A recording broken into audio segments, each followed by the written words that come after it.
নমস্কার সবাইকে। আজকে এই ভিডিওটা তোমাদের সাব ইন্সপেক্টর পরীক্ষা যারা দেবে এবং অবশ্যই যারা পুলিশের পরীক্ষা দেবে তাদের জন্য খুব ইম্পর্টেন্ট কিছু নোটিশ আমি তোমাদের জন্য পড়ে শোনাবো এবং এটা তোমাদের খুব কাজে লাগবে। তাই সম্পূর্ণ ভিডিওটা দেখবে, যেমন অন্যান্য ভিডিওটা তোমরা দেখো, এবং যারা নতুন চ্যানেলটি সাবস্ক্রাইব করে বেল আইকনটা প্রেস করবে, কারণ জিএম স্টাডি ফর ড্রিমসে তোমাদের ইংরেজি ক্লাস, জিকের ক্লাস এবং অনলাইন ক্লাস, এছাড়া অথেন্টিক নিউজ এবং বিভিন্ন রানিং প্র্যাকটিস গাইডেন্স দিয়ে তোমাদেরকে সাহায্য করা হয় এবং সমস্তভাবে তোমাদের সঠিক লক্ষ্যে পৌঁছে দেওয়ার চেষ্টা হয়। তোমাদেরই স্বপ্ন, আমারই একটা জাস্ট গাইডেন্স। তো আজকে যেটা আমি বলবো, ইন্সপেক্টর অফ পুলিশ আনাম ব্রাঞ্চ, ইন্সপেক্টর অফ পুলিশ আনাম এবি এবং ইউবি এর যে হাইট রেশিওটা আছে, যে ইন্সপেক্টর আনাম ব্রাঞ্চ যেটা আছে সেটা 162 সেমি হাইট লাগে আর ওয়েট লাগে 51 কেজি মিনিমাম। ঠিক আছে, এর কম হলে হবে না। অনেকেই যে সান্ত্বনা দিচ্ছে যে 50 গ্রাম, 100 গ্রাম, 200 গ্রাম কম হলে হবে, ভালো করে বলি, যারা বলছে যে 50 গ্রাম, 100 গ্রাম, 200 গ্রাম কম হলে হবে, কিন্তু কলকাতা পুলিশে এরকম রিক্রুটমেন্ট হয়েছে, আবগারিতে এরকম অনেক হয়েছে যে 50 গ্রাম কম হলেও, আই রিপিট এগেন, 50 গ্রাম কম হলেও বাদ দেয়। অনেকে জল খেয়ে অনেকক্ষণ ধরে পেটে জল খেয়ে টয়লেট পেয়েও চেপে চেষ্টা করে যাতে ওয়েটটা পাস করে যায়, একবারে যেন পাস করে যায়, এরকম মনে করে যে যেন পাস করে যায়, এরকমভাবে তারা চেষ্টা করে। তারপরে তোমাদের যারা গোর্খা থাকবে, রাজবংশী গারোয়ালিস, তারা 157 সেমি আনাম ব্রাঞ্চের জন্য আর 47 কেজি মিনিমাম। আবারও বলছি, কম ওয়েট হলে অনেক সময় বাদ দেয়, তাই এটা পারফেক্ট যদি 51 কেজি বলে ওটা অন্তত 55 বা 54, 56 রাখা উচিত, এটা বলে দিলাম।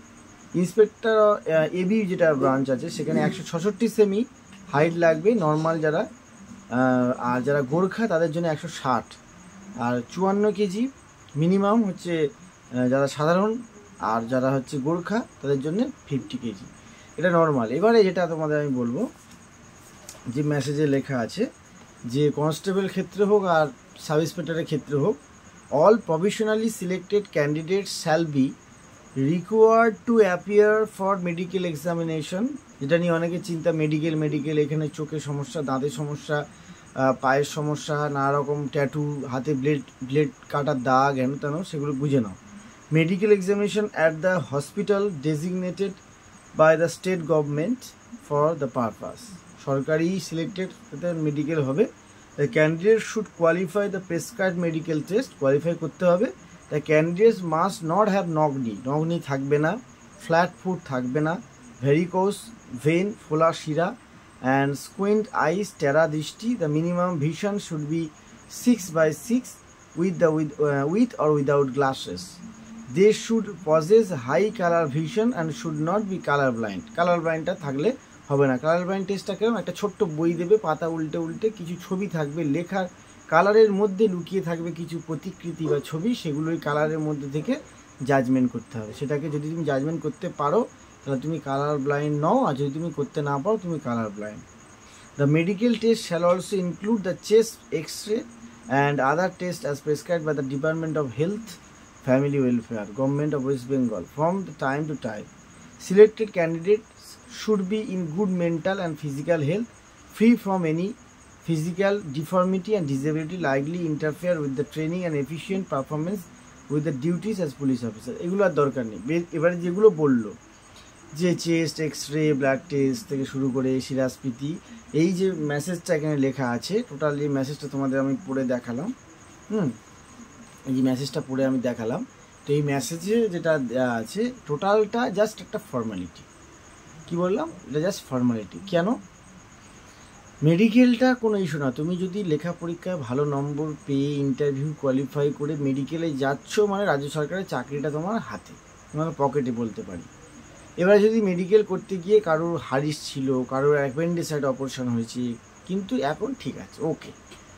বা যদি আমার মনে হয় যে আমার চোখে দৃষ্টি, চশমা আছে, চশমা থাকলেও তোমার চোখের পরীক্ষায় তুমি পাস করতে পারবে, তোমাকে সেইভাবে হেল্প করা হবে যাতে তুমি ফেল না করো। কাউকে ফেল করানো হয় না, খুব গুরুতর কারোর ভয়ঙ্কর কিছু মারণ ব্যাধি না থাকলে। এক্স-রে, ইসিজি, ব্লাড টেস্ট, এই সমস্তটা ব্লাড টেস্ট তুমি নিজে থেকে টেস্ট করে নিয়ে গিয়ে জমা দেবে। এক্স-রেগুলো আর বাকিগুলো তোমার সেখানে সিলেক্টেড হসপিটালে হবে। এইটা কোনোটা চিন্তার বিষয় নয়। কেউ কিন্তু এই বিষয় নিয়ে আজকের পর থেকে আর আমার এই ভিডিওটা দেখার পরে অন্তত আর চিন্তা করবে না। আর চিন্তা কোন বিষয়ের করবে, যে ওভারওয়েটে বাদ দেবে না এটা নিয়ে চিন্তা করবে না, আর কম ওয়েটটা চিন্তা করবে যে ওয়েটটা কম আছে। 57 কেজি মিনিমাম লাগে। এবার যদি 57 থেকে 58 কেজি লাগে, তোমার যদি 56-55 থাকে, কজ অফ হেডেক। কিন্তু ওয়েট কম হলে কিন্তু বাদ দেবে, বারবার বলে দিলাম। 50 গ্রাম কম হলেও রিস্ক আছে, তাই ওয়েট বাড়ানোর চেষ্টা করো। আমি ওয়েট বাড়ানোর যে ভিডিওটা দিয়েছি already streaming on my channel, তো সব প্রত্যেকে দেখবে, সেটা তোমাদের কাজে লাগবে।